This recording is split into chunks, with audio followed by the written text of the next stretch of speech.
I prepared, pero yun na lang isi-share ko, Lord, pero your will be done. So, I thank God, nakatulog ako ng banging. Praise God. So, yung sinabi ko, Lord, gisingin mo ako ng 4 o'clock ng madaling araw. At yun nga po, nagising ako ng madaling araw, 4 o'clock. Tapos nag-Bible reading na ako. Nang tinignan ko yung Bible reading ay, ayan nga po, Acts 9. Eh, ang ganda-ganda pala, sabi ko, Lord, kung ano po, kung anong nais mo ngayon i-share ko, let it be done. So, nang nabasa ko yun, it's about false conversion. And I thank God na pag ganun pala na at the height of kwan ka ng mga situation na wherein you need to decide, God is always there. Na pati yung mga message ay ipoprovide ng ating Panginoon. So, I will stick dito sa Bible reading at napakaganda naman yung buhay ni Paul wherein na siya yung na-convert dito. Kaya natutuwa ako. Kaya sabi ko, maganda pala pag nag-obey ka, nag-submit ka sa authority. Talagang God provides everything. At yung blessing ay patuloy. Blessing of obedience. Let's pray. Hallelujah. Father God, thank you for this opportunity to come to you, to serve you through this prayer meeting, Lord, na may share ang salita mo. At hayaan mo, Panginoon, at ang salita mo na po ay hindi babalik sa inyo, Panginoon, na walang kabuluhan. Salamat po, Panginoon, at i-bless mo ang bawat isa. Open up, Lord, our spiritual ears, spiritual eyes, and spirit of understanding, Lord, sa salita mo na ito, Panginoon. At ito yung gabay namin, Panginoon, isa sa mga gabay namin para matransform totally ang aming buhay at yung mga makikinig pa sa amin. Father, we thank you. We give praise and glory. Father God, in Jesus' name, Amen. Amen. So, nabasa na ni Mama Ume yung Bible reading. At binabasa ko kasi itong Acts. Sabi, yung conversion ni Pablo, ay ni Saul, ay grabe pala. Siya yung great persecutor ni Jesus Christ noon. Kaya maraming nangyari na hindi maganda nung time nila. Okay po? So, sabi dito, kasi binasa ko yung bakit Saul. Kaya tinignan ko muna kung paano siya nagiging Paul. Okay po? So, dyan sa Acts 13:9, Acts 13:9 sabi niya, si Saulo na tinatawag ring Pablo ay puspos ng Espiritu Santo, pinitigan niya si Elimas. So, dito pala nag-umpisa nito, tinawag na siyang Pablo or Paul. Okay, so balik sa Acts 9. Binasa ko lang yun kung bakit siya nagiging Paul. Okay po, kasi ano siya, pati pangalan niya ay nagkaroon ng conversion. Okay po. So dito sa Acts 9, 1 hanggang 31 actually, kung mag-exceeding malampasan na tayo, hindi na tayo makapag-pray. Ibaba kasi mahaba-haba to. Itong hanggang 42, pero hanggang 32 lang ako. Okay, sabi niya, samantala patuloy ang pagsisikap ni Saulo na ipapatay ang mga alagad ng Panginoon. Kaya't lumapit siya sa pinunong pare ng mga Hudyo at humingi siya ng sulat para sa mga sinaguga sa Damasco upang madakip siya at madala sa Jerusalem ang sino mang lalaki o babae na matagpo ang niyaroon kaanib ng daan ng Panginoon. So grabe, no? Meron siyang, yung legit. Yung, yung pagpunta niya doon sa sa Damascus para sa ganun ay dakpin yung mga nananampalataya doon. Okay po? So sabi niya dyan sabi niya, daan ng Panginoon. So, mga believers, itong gusto niyang dakpin at dalhin siya sa Jerusalem at ipagkukulong sila. Okay po? Pakiano po. Naglakbay si Saul papuntang Damasco at nang siyang malapit na siya sa lungsod, biglang kumislap ang paligid niya ang isang nakakasilaw na liwanag mula sa langit. Natumba siya sa lupa at narinig niya ang isang tinig nagsasabi, Saulo, Saulo, bakit mo ako inuusig? Yun.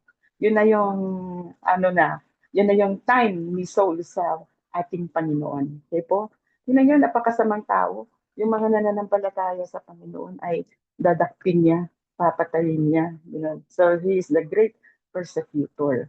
Kaya alam niyo po na, so, bali pag-share ko ngayon ay verse by verse po ha. Okay. Alam niyo sa lugar namin sa Ilocos, Barangay 12, ang tawag doon ay Barangay 12. Okay? Pag sinabi mong Barangay 12, ay talagang ano na siya, kinakatakutan ng mga, kasi sa amin noon ay, sa panahon namin, that was 1980s, gano'n. Kalesa po ang maraming kwan doon, ways of transportation. Mas marami. Bihira pa yung tricycle noon. Kaya pag may halimbawa nandun ka sa palengke at sinabi mo dun sa kutsero na ano, dun sa Barangay 12, pag ginano mo, inaayawan po nila. Ayaw nilang pumunta doon. Kasi nga po, meron isang tao doon, Berto ang pangalan. Siya yung talagang, ano, napakasama niya, lasenggo. Tapos, yung isa niyang mata ay bulag. Kaya pag sinabi mong Barangay 12, ay ayaw niya. Ayaw po namin. Kasi naka-experience siya doon sa kanya na pag nakita na yung kutsero, ay kinikikilan niya sila. Pag hindi namigay, binubugbog niya sila. So, ganun kasama yung image, yung tao na yun, doon sa barangay namin. Kaya nung namatay siya, di po, ay talagang nagdiwang ang barangay 12. Kasi namatay na siya. Nung malaman namatay na siya, ano yung pagkamatay, nakita na lang yung bangkay niya doon sa isang irrigation. Tipo, nandun na yung bangka niya. Di alam kung paano. At yung tatay niya, sabi niya, kung sino man pumatay sa aking anak, sabi niya ganun, salamat. Nagpasalamat siya. Tipo. So, ganun talaga pa na talaga pagka yung ikaw ay, ano tawag doon, persecutor, ay napakasama mo talaga, ay talagang, ang mga tao ay nagpapasalamat. Pero at this time, ay every time na rinig ko yung isang kapatiran natin, ay, okay. Specifically si Dalen, ano naman siya eh, vocal naman siya sa buhay ng kanyang asawa. Si, si Bong, ay talagang napakano yan, lasenggo, maintindihan. Grabe, kung murahin niya sila, araw-araw mura. Yan ang hapon, ay breakfast, lunch, and supper nila, mura ni Bong. Eh sabi ko, pag sinasabi ni Dalen, Bong, ay sabi ko, Dalen, isipin mo na lang yung buhay ni Paul. I believe na mas masama siya kaysa kay Paul kasi dinadakpan niya na. Si Bong ay ganun lang na pag nalasing, ganun ang kanyang ugali. So, yun ang encouragement ko sa kanya. Keep on praying for him. May time ang Panginoon sa kanya. Okay? So, yun. Nagkaroon na ng time ng Panginoon kay Paul. Kaya, nung pagpunta niya sa Damascus, going back dun sa Bible reading, sana yun. Okay? So, dito na siya ngayon hinuli ng ating Panginoon. Sino kayo, Panginoon? Tanong niya, ako si Jesus, ang iyong inuusig.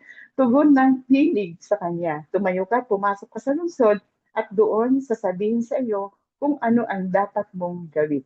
Natigilan ang mga kasama ay natigilan ang mga kasama ni Saul at narinig nila ang tinig, ngunit wala man silang nakikita ng salita.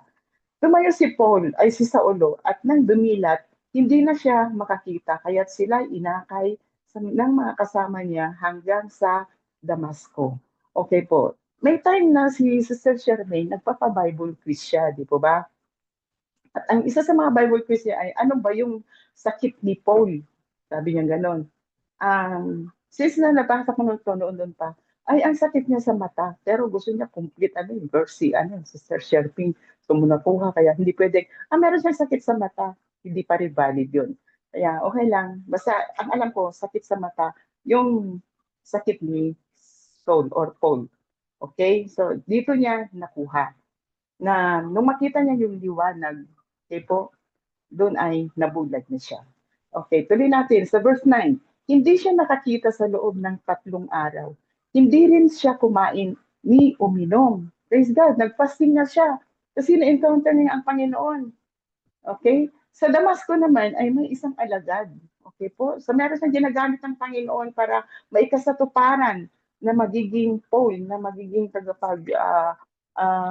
pahayag ng kaligtasan sa mga hentil. Okay po? Pangalan niya Ananias. Tinawag siya ng Panginoon sa pamagitan ng isang pangipahin. Ananias, ano po yan, Panginoon? Tugon niya.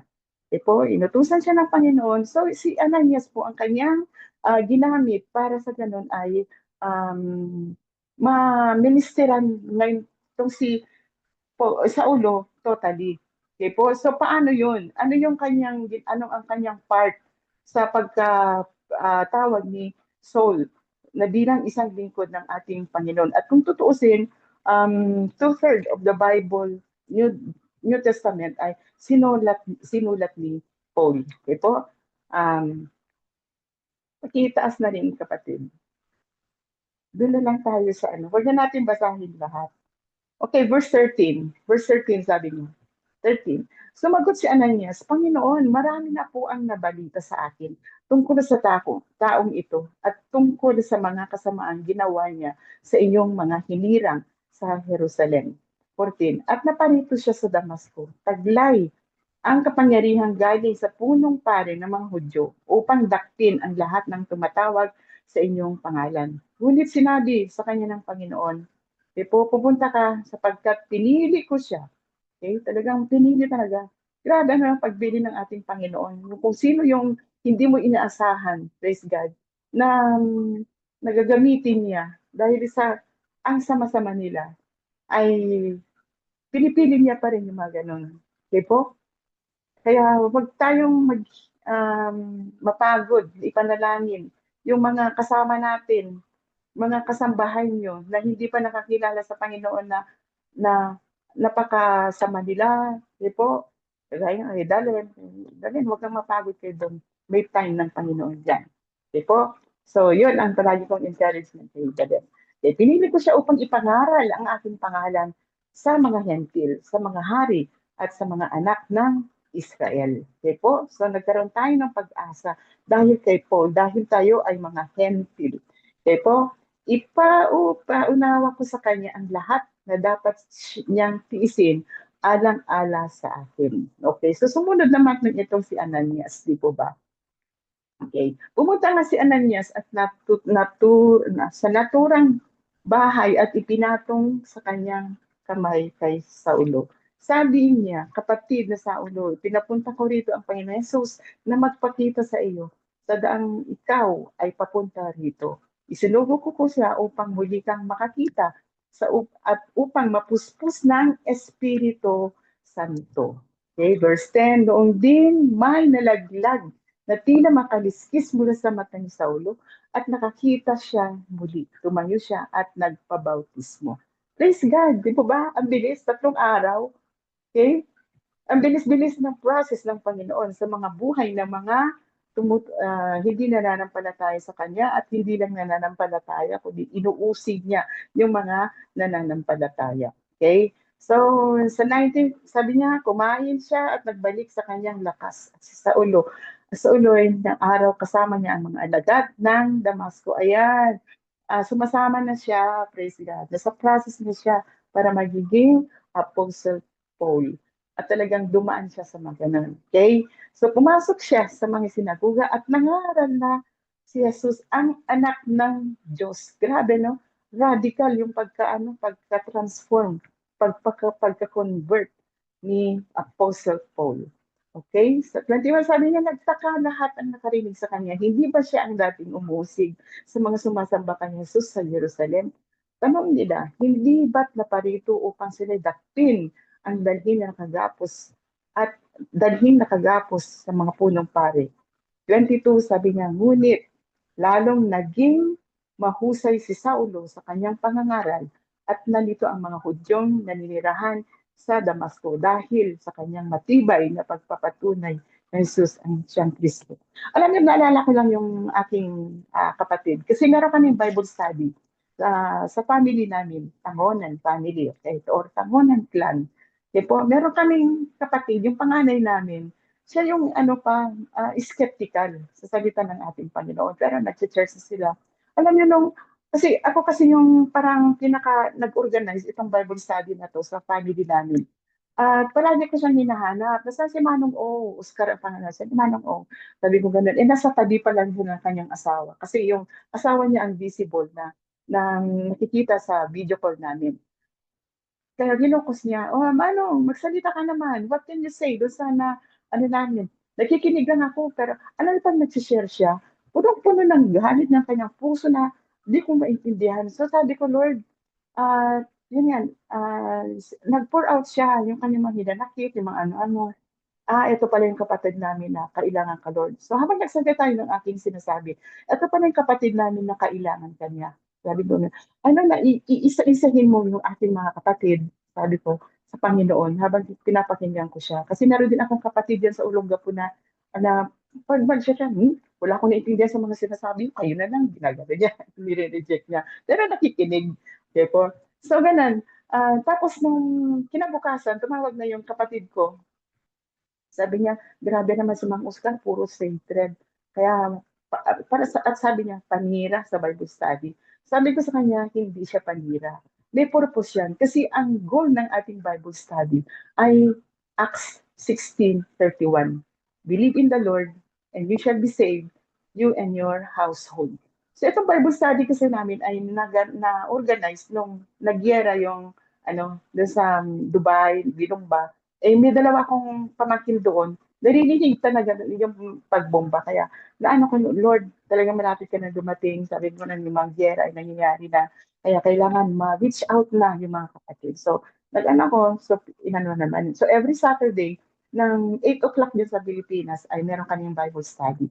So, sabi ko sa kapatid ko, dahil siya nag-share, hindi, ini-expose ng Panginoon na we really have to pray for our brother. Kasi, yan ang pinaka-purpose. Kasi kung hindi masave yung ating mga kapatid, saan sila pupunta? Sabi kong gano'n. Kaya, naintindihan na. And I thank God na in our family, ako po ngayon ay ginagamit ng ating Panginoon. Glory to God. Hallelujah. Okay, tuloy na po natin. So, ganun na ako mag-share mga kapatid. Kasi, ano nga po, this morning ko lang na, but I believe na meron din kayong sariling revelation dito sa buhay ni pagka-convert ni Apostle Paul. Okay, sa 23, taas.